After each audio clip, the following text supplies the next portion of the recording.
दिवाली से एक दिन पहले यानी बुधवार 3 नवंबर को केंद्र सरकार ने पेट्रोल पर 5 रुपए और डीजल पर 10 रुपए एक्साइज ड्यूटी हटा दी। सरकार के इस फैसले को कुछ लोगों ने दिवाली का तोहफा कहा तो कुछ ने कहा कि उपचुनाव में हार के बाद सरकार ने यह फैसला लिया है। केंद्र के फैसले के बाद कई राज्यों, खासकर बीजेपी शासित राज्यों ने पेट्रोल डीजल पर वैट यानी वैल्यू एडेड टैक्स भी कम कर दिया। इस कमी से लोगों को पेट्रोल और डीजल पर थोड़ी बहुत राहत मिली है। हालांकि अब भी पेट्रोल का दाम 100 रुपए प्रति लीटर से ज्यादा ही है। एक्साइज ड्यूटी कम करने के बाद भी केंद्र सरकार 2014 के मुकाबले पेट्रोल डीजल पर जमकर टैक्स वसूल कर रही है। इस स्टोरी में हम ये जानने की कोशिश करेंगे कि जब मोदी सरकार 2014 में पहली बार सत्ता में आई तो पेट्रोल डीजल पर एक्साइज ड्यूटी कितनी थी, अब कितनी है, राज्य सरकारें कितना वैट ले रही हैं और क्रूड ऑयल की कीमतें अभी क्या हैं, तब क्या थी। एक्साइज ड्यूटी क्या है, सबसे पहले ये समझ लेते हैं। उत्पाद शुल्क हिंदी में होता है। एक्साइज ड्यूटी या एक्साइज टैक्स एक तरह का अप्रत्यक्ष कर यानी इनडायरेक्ट टैक्स है। इससे किसी प्रोडक्ट के उत्पादन या मैन्युफैक्चरिंग पर लगाया जाता है। इसके बाद प्रोडक्ट मार्केट में बिकने के लिए आता है। जीएसटी लागू होने से पहले लगभग हर तरह के प्रोडक्ट्स पर एक्साइज ड्यूटी लगती थी, लेकिन जीएसटी के बाद अब ये सिर्फ कुछ वस्तुओं पर लगता है, जैसे शराब, पेट्रोल, डीजल, प्राकृतिक गैस, क्रूड ऑयल और एविएशन टर्बाइन फ्यूल (एटीएफ). 2014 की बात करें तो तब पेट्रोल पर एक्साइज ड्यूटी 9 रुपए थी, अभी 27 रुपए है। डीजल पर एक्साइज ड्यूटी तब 3 रुपए 56 पैसे थी, अब ये 21 रुपए 80 पैसे है। इस चार्ट में 2021 के आंकड़े एक्साइज ड्यूटी में कटौती के बाद के हैं।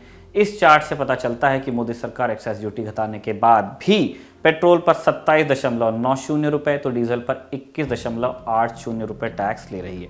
केंद्र सरकार ने 2014-15 में पेट्रोल पर एक्साइज ड्यूटी से 29,279 करोड़ रुपए कमाए थे। तब डीजल पर 42,881 करोड़ रुपए की कमाई हुई थी।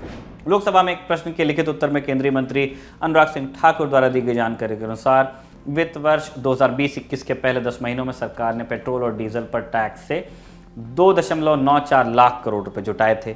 मोदी सरकार ने 13 बार एक्साइज ड्यूटी बढ़ाई है, लेकिन घटाई है सिर्फ 4 बार। आखिरी बार मई 2020 में एक्साइज ड्यूटी बढ़ी थी और अब नवंबर में इसमें कटौती हुई है। अब राज्यों के टैक्स पर आते हैं। पेट्रोल को जीएसटी यानी गुड्स एंड सर्विसेज टैक्स के दायरे से बाहर रखा गया है फिलहाल।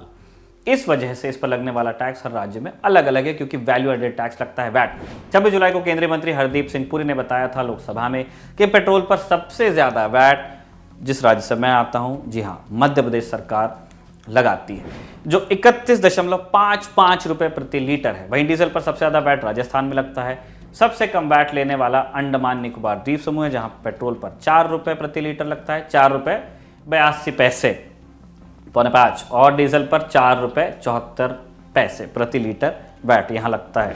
राज्य सरकारें वैट के साथ कई बार कुछ अन्य टैक्स भी जोड़ देती हैं, जिन्हें green tax, town rate tax जैसे नाम दिए जाते हैं। पेट्रोल डीजल पर एक्साइज ड्यूटी में कटौती के बाद केंद्र सरकार की अपील पर 16 राज्य वैट की दरों में कटौती की घोषणा कर चुके हैं।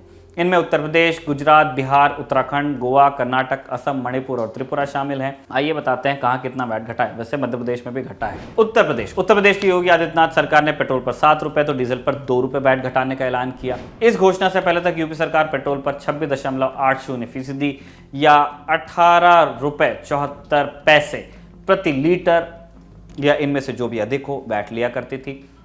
वहीं डीजल पर 17.48% या 10.41 रुपए प्रति लीटर या जो ज्यादा हो उस हिसाब से वैट लगाती थी। बिहार में जेडीयू और भाजपा गठबंधन की सरकार है। राज्य सरकार ने पेट्रोल पर 3.20 रुपए और डीजल पर 3 रुपए 90 पैसे वैट घटा दिया है। इससे पहले पेट्रोल पर 26% यानी 16 रुपए 65 पैसे प्रति लीटर या जो भी ज्यादा हो वैट लगता था। डीजल पर 19% या 12 रुपए 33 पैसे प्रति लीटर या इनमें से जो भी ज्यादा हो वैट लिया जाता था। मध्य प्रदेश, हमारा नंबर आ गया। मध्य प्रदेश में शिवराज सिंह सरकार ने पेट्रोल और डीजल पर 4% वैट की कमी की है। पेट्रोल पर प्रदेश में 33% वैट लगता था। इसके अलावा 1% सेस भी जुड़ता था। वही डीजल के रेट में 23% वैट और 1% सेस लगा करके मूल्य बनता था। गुजरात सरकार ने पेट्रोल और डीजल पर वैट में 7-7 रुपए प्रति लीटर की कमी की है एब्सोल्यूट नंबर्स में। इस कटौती से पहले गुजरात सरकार पेट्रोल पर 20.1% वैट और इसके अलावा 4% सेस भी लगाती थी। वही डीजल पर 20.2% वैट और 4% सेस लगता था। हरियाणा सरकार ने पेट्रोल पर 7 रुपए कम किए हैं, डीजल पर 2 रुपए कम किए हैं। इससे पहले राज्य सरकार पेट्रोल पर 25% या 15.62 रुपए प्रति लीटर या जो भी ज़्यादा हो वैट वसूलती थी। इसके अलावा वैट पर 5% एडिशनल टैक्स भी लिया जाता था। उसी तरह डीजल पर 16.40% या 10 रुपये 8 पैसे या जो भी इनमें से ज़्यादा हो वैट लगता था। इसके अलावा वैट पर 5% एडिशनल टैक्स लगाया जाता था। ये जो भी ज़्यादा हो वाली चीज़ हम आपको ऐसे बता रहे हैं, एक परसेंटेज फिक्स है और एक एब्सोल्यूट नंबर फिक्स है। सरकार का लॉजिक ये होता है कि अगर परसेंटेज के हिसाब से उसे ज़्यादा पैसा आवक हो रही है तो वो परसेंटेज के हिसाब से आपसे लेगी। अगर उसको एब्सोल्यूट नंबर में ज़्यादा पैसे की आवक हो रही है तो वो एब्सोल्यूट नंबर्स में लगाएगी। इसलिए हम बार बार मेंशन कर रहे हैं कि जो भी ज़्यादा हो। चलते हैं हिमाचल प्रदेश की तरफ। हिमाचल सरकार ने पेट्रोल पर 2 रुपये प्रति लीटर और डीजल पर 4 रुपये 60 पैसे प्रति लीटर वैट घटाने की घोषणा की है। इसी राज्य से वो खबर आई थी कि महंगाई बढ़ गई है। इससे पहले सरकार पेट्रोल पर 25% या 15 रुपये 50 पैसे प्रति लीटर या जो भी ज़्यादा हो वैट लेती थी। डीजल पर 14% या 9 रुपये प्रति लीटर या जो भी ज़्यादा हो, इन दोनों में से वैट वसूल किया जाता है। अब बताते हैं गैर बीजेपी शासित राज्यों के क्या हाल है। ओडिशा ने पेट्रोल, बीजेडी की सरकार है यहाँ पे, नवीन पटनायक। ओडिशा ने पेट्रोल और डीजल पर 3 रुपये घटाए हैं वैट की कटौती करके। इस कटौती से पहले ओडिशा सरकार पेट्रोल पर 32% और डीजल पर 28% टैक्स वैट वसूलती थी। वहीं कांग्रेस शासित छत्तीसगढ़, राजस्थान और पंजाब ने वैट घटाने की कोई घोषणा इस वीडियो के बनने तक नहीं की। इसके अलावा महाराष्ट्र में भी किसी तरह का वैट घटाने का ऐलान अब तक के नहीं हुआ है जब तक कि हमने ये वीडियो बनाया है। यहाँ सरकार गठबंधन वाली चल रही है, शिवसेना, एनसीपी और कांग्रेस की महागाड़ी। ऑब्वियसली कांग्रेस इस गठबंधन का हिस्सा है, नाम में ही है। बता दें कि छत्तीसगढ़ पेट्रोल और डीजल दोनों पर 25% वैट लेता है। राजस्थान में पेट्रोल पर 36% तो डीजल पर 26% वैट लगता है।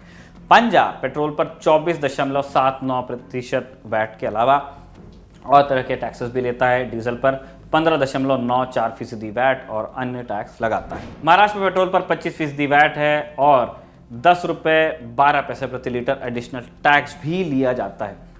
राज्य में डीजल पर 21% वैट है और उसके अलावा 3 रुपये प्रति लीटर अन्य टैक्सेस लगाए जाते हैं। कौन सा राज्य पेट्रोल और डीजल पर कितना टैक्स लेता है आप यहाँ पूरी लिस्ट देख सकते हैं। क्रूड ऑयल सस्ता है तो पेट्रोल डीजल महंगा क्यों, बार बार हम पूछते हैं, जवाब नहीं मिलता है, लेकिन हम अपने हिसाब से देने की कोशिश करेंगे इस सवाल का जवाब। मई 2014 में जब नरेंद्र मोदी पहली बार प्रधानमंत्री बने तब कच्चे तेल की कीमत अंतर्राष्ट्रीय बाजार में $106.85 प्रति बैरल थी। एक बैरल में 159 लीटर कच्चा तेल आता है। उस वक्त दिल्ली में पेट्रोल 71.41 रुपये यानी 71 रुपये 41 पैसे था प्रति लीटर और डीजल 56 रुपये 71 पैसे प्रति लीटर था। अब इस चार्ट में आप देखिए जो आपको स्क्रीन पर दिख रहा है, साल दर साल क्रूड ऑयल के मुकाबले देश की राजधानी में पेट्रोल और डीजल के दामों में कैसे उतार चढ़ाव आया है। इस चार्ट के आधार पर कहा जा सकता है कि मई 2014 में जब क्रूड ऑयल $106 से ऊपर था तो पेट्रोल 71 रुपये और डीजल 65 रुपये प्रति लीटर था। जबकि नवंबर 2021 में जब कच्चे तेल के दाम लगभग $82 प्रति बैरल हैं, फिर भी पेट्रोल 103 रुपये और डीजल 86 रुपये से ज़्यादा महंगा बिक रहा है। नवंबर 2021 के ये रेट केंद्र सरकार की ओर से 3 नवंबर को एक्साइज ड्यूटी में कटौती के बाद के हैं, घटाने के बाद बीतता है।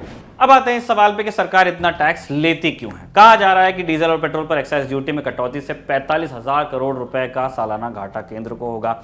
पेट्रोल डीजल पर ज्यादा टैक्स वसूली को केंद्र सरकार सही ठहराती रही है। इकोनॉमिक टाइम्स की एक रिपोर्ट के मुताबिक पेट्रोलियम मंत्री हरदीप सिंह पुरी कह चुके हैं कि टैक्स से मिले रुपयों का इस्तेमाल सड़कों के निर्माण, गरीबों के घर बनाने और कई सामाजिक कल्याण की योजनाओं में किया जाता है। सरकार पेट्रोल डीजल पर जो एक्साइज टैक्स लेती है उससे कई तरह की कल्याणकारी योजनाएं चलाई जाती हैं। हकीकत ये भी है कि कोरोना के समय अन्य सेक्टर से सरकार की कमाई घटी है। 2014 की तुलना में पेट्रोल डीजल पर इस समय ज्यादा टैक्स वसूली पर फॉर्च्यून इंडिया के एडिटर राजीव दुबे का कहना है कि इसकी 2 वजह हैं। नंबर 1, स्लो डाउन की वजह से सरकार का टैक्स कलेक्शन घटा है। ग्रोथ हो रही है लेकिन उस तेजी से नहीं हो रही जितना सरकार ने अनुमान लगाया था। उस घाटे को बढ़ने से रोकने के लिए सरकार पेट्रोल डीजल पर टैक्स बढ़ाती जा रही थी। नंबर 2, कोविड के समय में बिजनेस बंद होने से सरकार की कमाई घटी। उस घाटे की भरपाई के लिए भी सरकार पेट्रोल डीजल पर टैक्स बढ़ाती चली गई। राजीव दुबे का कहना है कि सरकार ने अभी एक्साइज ड्यूटी कम की है, इसकी भरपाई जीएसटी से हो जाएगी क्योंकि अभी जीएसटी कलेक्शन बढ़ रहा है। कोविड के समय ये कलेक्शन महीने का 1 लाख करोड़ से भी कम था, लेकिन अक्टूबर के आए नए आंकड़े बताते हैं कि जीएसटी कलेक्शन 1,30,000 करोड़ के पार चला गया है। ये 2017 में जीएसटी सिस्टम लागू होने के बाद अब तक का दूसरा सबसे बड़ा आंकड़ा है किसी एक महीने में जीएसटी के कलेक्शन का। अब देखना यह है कि सरकार पेट्रोल डीजल की महंगाई पर आम आदमी को और राहत देती है या नहीं।